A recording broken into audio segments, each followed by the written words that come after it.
নিজের প্রতি মনোযোগী হন। ক্ষণিকের বা দীর্ঘদিনের যে মানুষগুলোকে হৃদয়ে জায়গা দেওয়া হয়েছে তাদেরকে মন থেকে বিতাড়িত করতে কষ্ট হয় বই কি। বিতাড়িত করার কারণ, যখন বিদ্যমান তখন মন থেকে ঝেড়ে না ফেললে আপনি একসময় অন্ধকারে পতিত হবেন।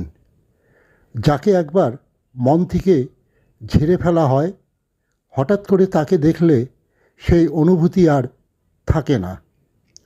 আপনি যখন সরল বিশ্বাসে মনে জায়গা দেবেন, ঠিক তারপর মুহূর্তেই এরা আপনাকে অবজ্ঞা অবহেলা তো আছেই, কিন্তু সেটা আপনি বুঝতে পারবেন না সহজে, কারণ আপনি সরল মনে দেখেন।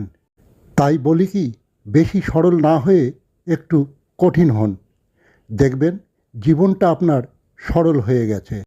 হয়তো প্রতিমধ্যে দেখাও হবে, তবে একটু এড়িয়ে যাবেন এ সমস্ত মানুষদের কাছ থেকে।